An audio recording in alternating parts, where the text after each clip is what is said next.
توتونه په هغې کې زالګۍ زمونږ په کور کې د توتونه په هغې کې زالګۍ زالګۍ په خاشو جوړه پکې ایښي دي هګۍ زالګۍ د خاشو جوړه پکې ایښي دي هګۍ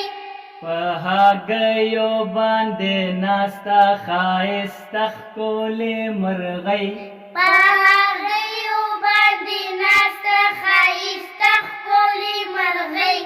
مرغۍ زما د ښه ملګرې راته خورۍ لکۍ